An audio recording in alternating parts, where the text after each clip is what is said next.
Being able to make your own knife out in the wilderness, that is a great skill to have. Today we're going to go through the whole process, all the way from making a knife blade out of a rock to making a perfect smooth handle out of a cedar log. We're even going to go spearfishing. We're going to show you exactly how effective these aboriginal knives can be as we catch a fish, we butcher it, and we cook it up over a hand-drill fire. Now that sounds like a good time.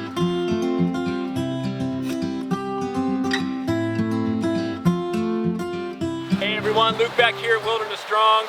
Today is an awesome day. We're excited about the challenge we gave ourselves. The challenge is to be able to make an aboriginal knife using only authentic methods and using only natural materials that come from the wild. Now my dad Mark, he's been learning and teaching primitive tool making skills and wilderness survival for over 50 years. So I'm gonna let him do most of the demo and I get to go along for the ride. But before we dive into actually making the knife, we're definitely gonna need some materials and we're gonna need some stone tools, and that means we gotta go rock hunting. We're looking for some tools that can be used for splitting a cedar log, as well as cutting out a handle for our slate knife. We want to make sure and find some dense stones that can be made into mauls, wedges, choppers, and some saws. I always like this part of the job. It's like we've got our own huge hardware store and everything's free. Occasionally we end up finding a real treasure. Every year we see tools along the Clackamas River that the Clackamas tribe used to use. History tells us there were at one time 11 villages along the river from the mouth and on up. Here we found a really good wedge. We're going to knock the tip off of it, give it a nice angle. The fact that the end is so narrow means it's not as likely to break very far up on the stone. This is going to work perfect. This stone here is probably more dense than 95% of the rocks that are on this island. It's a bit larger than most hand choppers that we usually make, but it's going to work really well for what we need it for. We always try to pick a really good dense anvil stone to break it on. It helps when you break the stones and when you're working with it to have a good anvil. When the rock you're working with is heavy and it's hit right, you can get a saw or a knife sometimes in addition to the chopper that you're working on.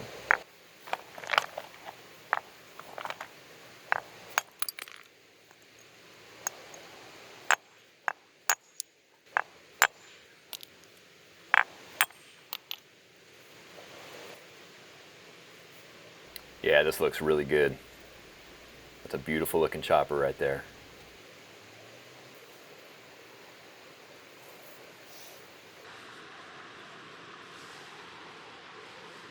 Alright, we also want to get a saw or a couple of saws out of this one. This is a pretty dense stone as well. But the heavier the stone that can be broken with the help of its own weight, the better chance you have of getting a good saw from it. You can use its own weight to help break the stone.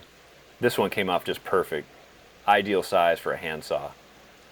We'll do a little bit of flint knapping on that edge later and make it serrated for better cutting. A couple of good finds today. These are both going to be great tools in our toolbox for this project. We are always on the lookout for cedar logs. A nice dead cedar log when you're working on a project like this is really going to go a long way to getting you the materials that you need. This is a cedar log that drifted down the river in high water. We're going to split off some fireboards from it and get some wood out of it for a handle for our slate knife. Later on we're hoping to split the whole log and then carry it home to use it for any other projects we might work on. This maul that you can see Dad using, he actually found on the island right before shooting this. He didn't have to do any work on it. It actually ended up being an authentic maul, most likely used by Native American tribes that lived in this exact area. This board we just pulled off here is going to be perfect for making hand-drill fires. We might get 15, maybe 20 fires out of it. You can see how he's using that big chopper that he made to cut out a groove in the log so he can have a place to start out the wedges when he starts pounding on them with the maul. Sometimes you can get a nice natural spot right on the end of the log for starting out your wedge, but every so often you got to cut your own. We also brought along some deer and elk antler wedges that can be used for this kind of a job. As he works on this, I was just thinking about why it is that we sometimes choose to do things in an aboriginal way. I mean, it takes way longer, it's way more work, and a lot of people might think it's just a waste of time to do things like this. But what we've been able to experience that some might miss out on is a heightened appreciation for ancient culture. Also a connection and a feeling of unity with the ancient people that used these same methods and materials. Those are just a few reasons anyway why we choose to sometimes do things what they call the long way. It's got everything to do with the journey. This is one of those projects we decided to do almost entirely using Aboriginal tools and methods.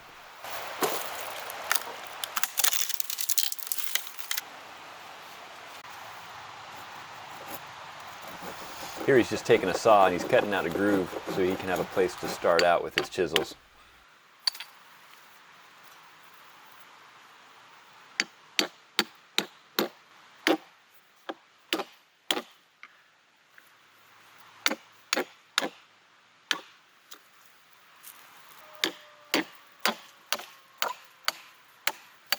So now that we've got the cedar boards that we needed for fireboards and a knife handle, we're going to split this log so we can carry it home and most likely use it in a future project. We got a couple of mauls and tools and chisels that we used. A large deer antler, a large stone. This is what we used for our mauls when we're pounding in our wedges. So watching the cedar log get split just reminds me of all the positive experiences in nature that I've had with cedar through the years. Cedar trees have given me shelter, they've given me materials for tools, fire making materials more times than I can even count. I remember one time getting stuck out in a rainstorm when it was starting to get dark on me, and I was absolutely soaked. It got almost completely dark on me and I could just barely see the skyline. I had materials with me to make a fire, but I didn't really have anywhere to do it. There was just no sign of shelter anywhere. And I looked out on the horizon on the skyline and I could see there was a row of evergreen trees growing. I could tell one of them was a cedar tree. So I just made a straight line right for that cedar tree. And when I got down to it and got underneath, everything was just bone dry underneath. The river had cut out a chunk of the land in high water and had receded since, and it made just this perfect little nook that I could get into, and I made this huge fire. And I remember cooking up a big steak, about 10 feet away from the river that was just roaring past me underneath this cedar tree, and I was just having the time of my life. And I was thinking in that moment how thankful I was for cedar trees.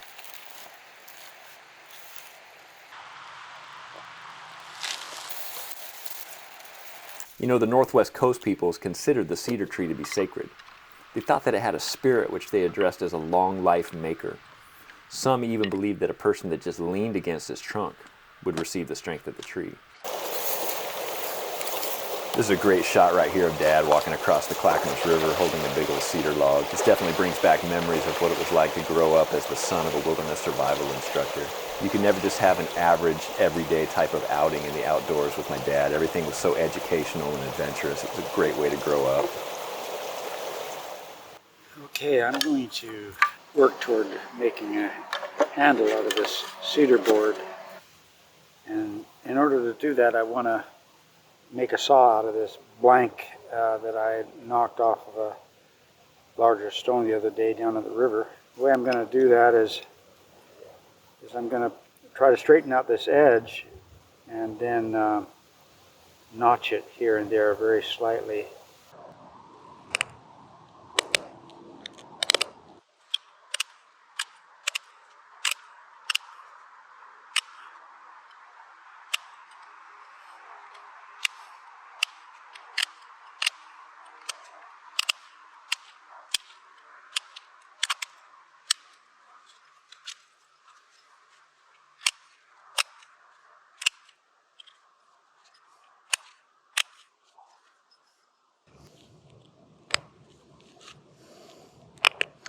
You want the edge fairly straight.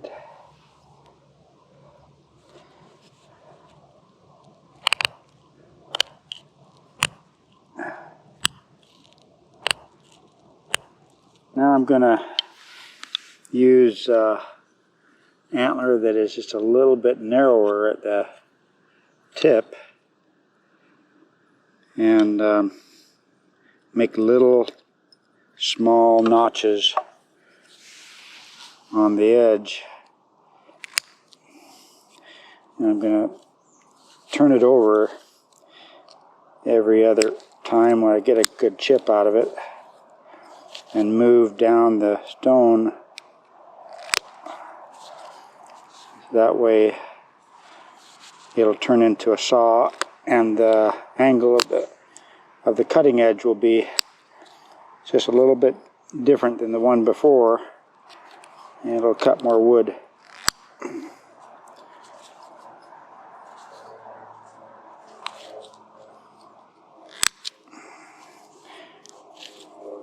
You really have to be careful for your knuckles on this because you could cut yourself. Pretty easy.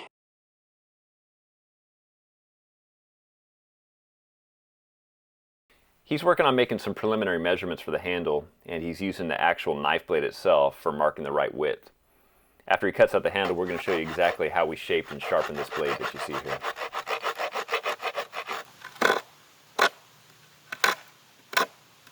This saw blade ended up working really well. Of course, we had to whittle down the footage a bit for time's sake, but overall the saw had no problem at all cutting through our cedar board.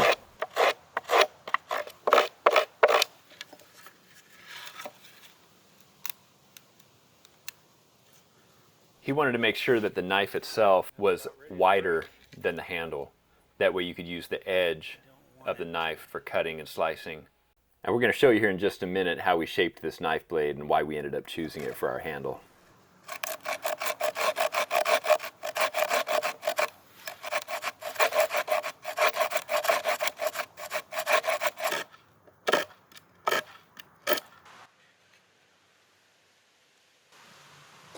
Some of the teeth are a little bit too big.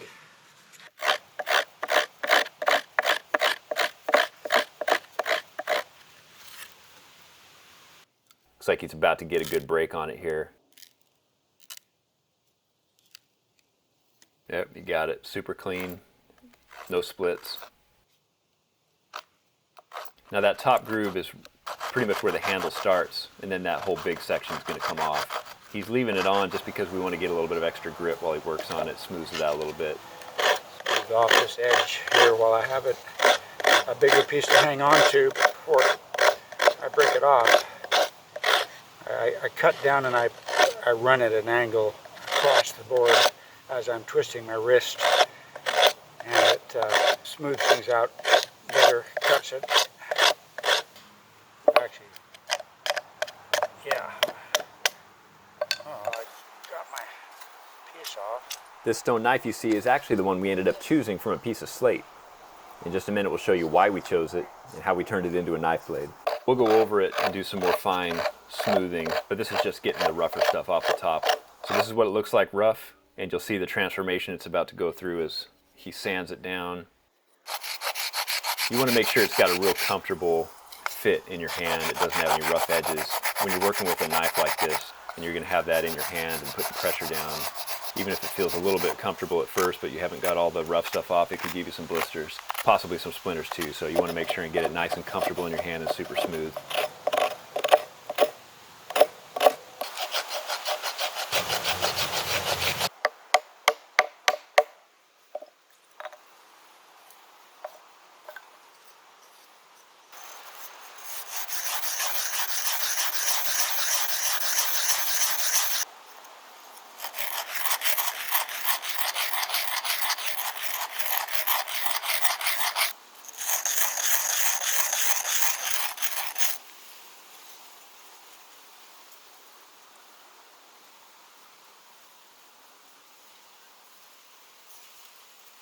This is one of my favorite parts of the project. He's working on cutting the groove in his handle where his slate knife's going to fit.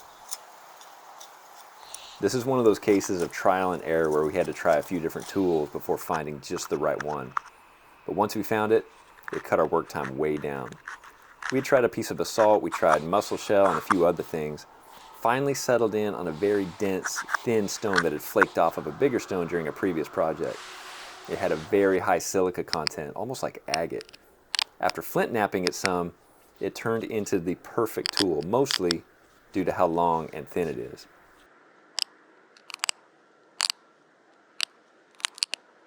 When you're cutting a groove, you've got to be careful that your saw isn't tapered too thick, or it'll act more like a wedge and possibly split your handle. This piece was long and flat and very thin, which is why it works so well.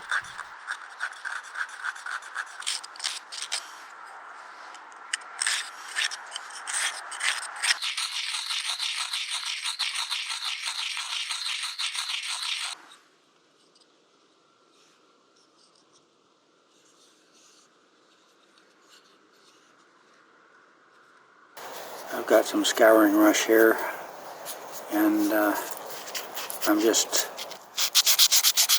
making the handle smoother. It feels nice in the hands. scouring rush. The Native Americans used it for sandpaper, and I've used it for years. And it does a really good job smoothing things out. We wanted to show you how to form a knife blade from a stone. We ended up using a piece of slate that we had collected, and we actually have a few here that could have worked for this project, and the process for shaping and sharpening them was mostly the same. We didn't end up choosing this first one for our handle, but it'll most likely see some action again in the future. Slate's often formed in layers, and it's not too hard to break off a fairly flat piece from a thicker one with any sort of a hammerstone. Then you need to flint knap the edge to the straight or the curve edge that you want. The slate can't take a lot of inward pressure like you need to put on some other types of stones to flake off longer pieces. So just a real careful downward pressure on the very edge should be used when you're shaping the stone. We're using sandstone for the grinding, but there's other abrasive stones that would work if they're not too bumpy.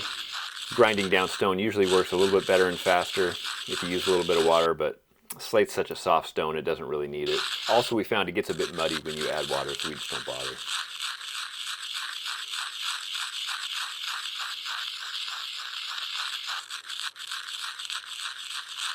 We'll put a handle on it right here, and we'll use it for trimming things. We'll also use it for butchering fish, cleaning hides, cutting fat off. This is a finished product that he's been using for years. It's got an elderberry handle on it, and it's wrapped with stinging nettle cordage and some pitch mixed with charcoal on it to make it nice and glued in there good. There's also some extra pitch inside there. This slate knife we've improved a little bit by grinding the corner round. You can put more leverage on a smaller area when you do it this way. This was such a good knife right here, and we loved it so much we thought it deserved to get a handle on it. And so this is the one we actually ended up choosing here for our project. It's kind of like the rounded corner on one of the artifacts that we'll show you that came from Alaska in the 1950s. This was given to us by my grandmother's cousin, who was stationed there when he was in the Navy. This is an Eskimo or North Coast Native American slate knife, which has a rounded end. It also has a narrow neck, which meant it was hafted, or had a handle on it. And it was made for skinning and cutting, not for woodworking. Just on animal hides or fish. And there's two others too. One is similar to the one that we made. This one here was ground down on this edge. And it had a handle up here like this. And then there's this darker slate knife. It almost looks like basalt. And it's been grounded smooth and sharp on these two edges. So these are knives made in the same way that we've been making them. With the handle mostly made and smoothed out, and with our knife blade ready to go, we needed to melt some pitch so that we could glue the knife into the handle. So keeping on the theme of Aboriginal, we wanted to do this in an authentic way.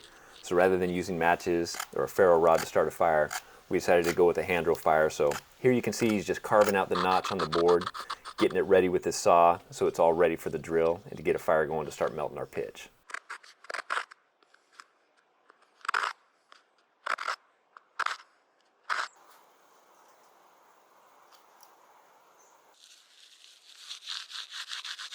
Got some cedar tinder that we're working up. We're processing it, making it nice and soft. You don't want big, long, thick chunks in your tinder when you're using cedar. You want it to be nice and fluffy, soft. That way it'll hold the ember. You can see as he's going down on the drill here, he's moistening it every 2 or 3 passes just to get a little bit of extra grip.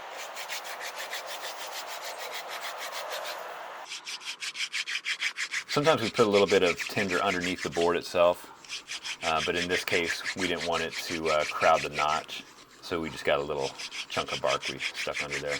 It's actually a little piece of wood.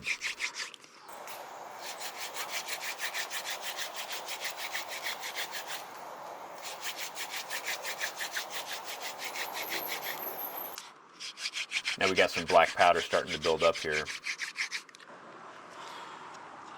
And here you can see the smoke coming out of our pile. It means we got it. Going to transfer it over into our cedar tinder. We don't have to be in a super rush at this point because it looks like it's burning into the powder pretty good. The coal is growing.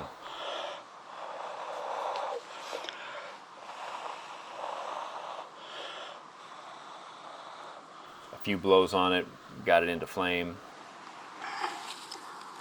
He's going to transfer it here over into a fire carrier. This is a massive fire carrier. Usually the fire carriers that we make aren't quite this big. This would hold a flame for several hours. He made a fire carrier one time that lasted over 30 hours while traveling through the desert. These mussel shells are holding pitch. One's already been mixed with charcoal, which makes it set up hard real quick. The other's just pitch, which we don't want to get too hot, as then it'll set up too fast. We want to have time to set the stone in the handle the way we want it. So we just melted it some.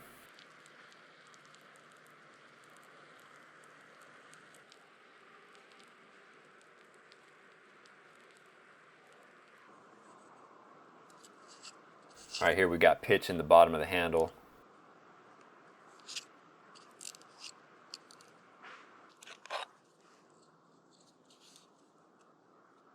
Getting the stone pressed in there nice and firm. And here he's working along the top of the handle, the bottom of the knife blade. This is just regular pitch to seal the stone in good. I get an excited feeling whenever we get to this stage in a project. When I think about why that is, I think it comes from reflecting on the fact that everything we needed to be successful in this challenge was provided by nature. I mean, the handle came from a dead log, which we cut out using antlers, stones, and wooden wedges. The knife itself came from a stone. The pitch came from a fir tree. It was melted in a shell over a fire made by friction between an ocean spray drill and a cedar board. The fact that nature could provide the resources necessary for a project like this, it just blows me away. I think this stone's going to stay glued in there for a long time, and it's going to work really well as a fish knife and for trimming hides. You know, it definitely took us a long time to make this knife, and that's just how it was with many things that were made and used by the Native Americans. But once it was made, it usually lasted a long time. In a sense, they had the advantage for centuries in not having metal or modern tools. Since they didn't know of any faster ways, they weren't put off or impatient or distracted by the time that it took to make things. I mean, today, if we try to make what they did, we might think it's going too slow to be successful, and then just cast it off along with its education and the appreciation that comes from a project like this. All right, so we have made a couple of slate knives. We've put them in handles. We've made them in all aboriginal ways, and we just need something for demonstration purposes. So we want to butcher a fish, since that was one of the main purposes for these knives. We could use a fishing pole and just catch a fish and show you that way. We thought it'd be a little bit more adventurous, a little bit more fun to go spearfishing. Now, I've done a lot of spearfishing, and it's always fun, it's always exciting. I have never been spearfishing in water this cold. It looks like a beautiful day. It is a beautiful day. It looks like it's middle of summer, but it's not. We're in the fall, and when I first got in the water, I thought, okay, I'm gonna see if it's just cold or if it's painful cold. And within a few seconds, I could tell it was painful cold. I'm not gonna let that affect me though. In fact, I'm looking forward to it. I like the challenge. I needed to do a little bit of exercise, so I did a little bit of warm up, got my core temperature up pretty good. We might only get 1 or 2 cracks at this with this cold water temperature. But we've got a nice harpoon spear we made here. This is river cane, the actual spear is made out of. Now the spear tip, this is another first for me. I've never speared with a harpoon style before. We took an old nail, an old spike, and we pounded it down, and we turned it into a harpoon tip that we have connected to our river cane spear. And this is actually really sharp. The barbs on this looks like it's got 5 different barbs on it. Each of those are very sharp as well. It's super, super thin. I don't think it's gonna have any problem penetrating a fish if I can hit it square on. Okay, this is my play-by-play on the spearfishing here. The cold water definitely was affecting my performance. I was just rushing everything. Just all over the place right here. Embarrassed to show this footage. I mean, I'm just shooting all over the place, but it was because I was so out of breath and the water was so cold that I wasn't being as patient as I should have been. These are shots right down at the bottom of the river. We're about 10 to 15 feet down right here.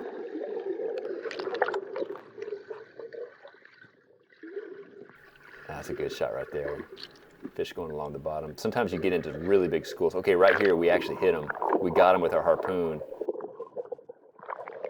And we started bringing them in nice and slow. And right here you can see he gets off right there. And anybody who's ever been fishing before knows this feeling, right? That's just a terrible feeling right there. So the harpoon was almost a success. We'll give it another go when the water warms up a little bit. We wanted to make sure we got a fish before it got dark and before we got too cold so we could demonstrate our knife. So we went back and got a more modern spear, and we got one here on the very first run. I was down pretty deep, had a lot of pressure in my ears, and was out of breath, and I came up to get air. When I got to the top, I was kind of disappointed, and I thought that might be it, because I thought, that was probably my last run, just because my body temperature was so cold. And then there was just this one lone fish. There's an underwater shelf out there, and he was just going right along the top of that shelf, and I was able to hit him. We're going to show how these knives work. We're going to butcher this fish with a slate knife and cook him over the fire and call it a day. It's a great day today. So now that we've got our fish, we want to get a fire going as soon as possible for a couple reasons. One, because I'm just so extremely cold, and two, we want to cook this fish up and finally get to test out our slate knife. Here we pulled a dead shoot from an Indian plum, and we need to do just a little bit of prep work on it as well as on our cedar board, and we'll be ready for a fire. This tool you see was kind of an afterthought in the project, but it ended up working really well. The stone on the end is just a flake that came off when Dad was making a saw for cutting out the cedar knife handles, and it's fastened to a piece of ocean spray with some cedar roots that were dug up with a digging stick. He flint knapped one edge of the saw and then left the other side smooth for cutting and slicing. He's using this tool to shorten the drill down and get it to the size that he wants.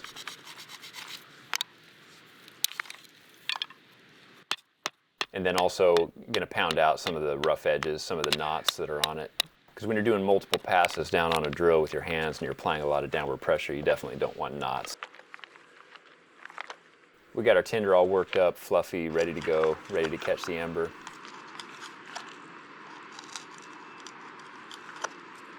A couple finishing touches to the notch, and we're ready to start drilling. Now this is just me, but one of my favorite sounds in nature is a squeaky fireboarding drill. I just love that sound. I have such a positive association with hearing that.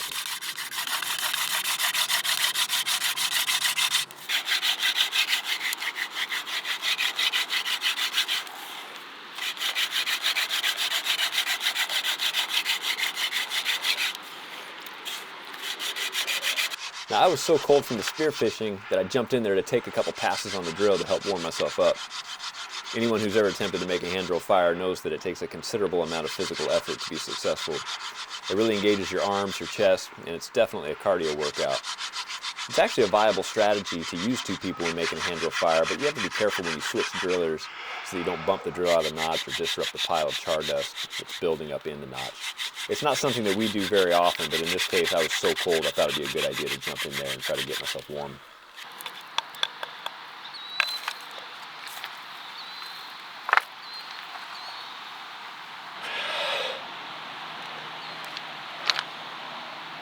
It doesn't matter how many times we've made these hand drill fires, I always get excited at this part.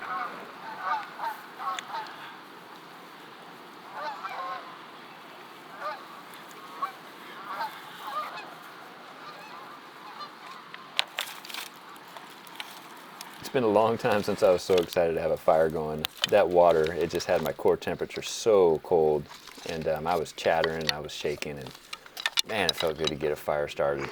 So we finally reached the moment of truth for our slate knife challenge. When we started this project, we just wanted to make a knife in an authentic aboriginal way and put it to use in the same manner as it was used anciently. So let's see how these knives perform.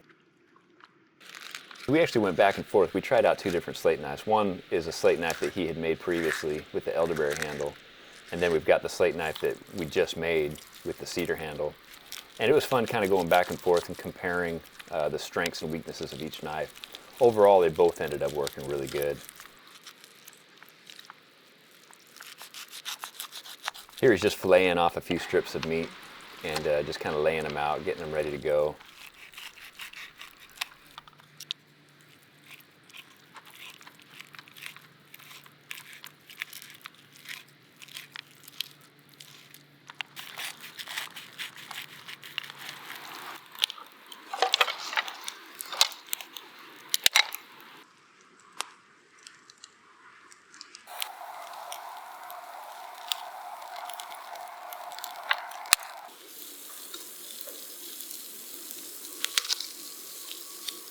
Well, I'm finally getting warmed up. Got our fish cooked here on the fire, just right here on the rocks. Fish tastes good. As we got to the end of the project, I started thinking about why we do what we do and why we love it so much. It's not just about making a knife. A challenge like this is just the conduit we use to connect us to the strength of nature. Our love for nature in the wilderness gets rejuvenated every time we take on a new project. And we make sure that whatever other things we have to do in life, we never wander too far from the strengthening power that comes from nature. That actually reminds me of a quote from Chief Luther Standing Bear from the Lakota Band. He said, quote, "The Lakota was a true naturist, a lover of nature. He loved the earth and all the things of the earth, the attachment growing with age. The old people came literally to love the soil, and they sat or reclined on the ground with a feeling of being close to a mothering power. The old Lakota was wise. He knew that man's heart away from nature becomes hard, so he kept his youth close to its softening influence."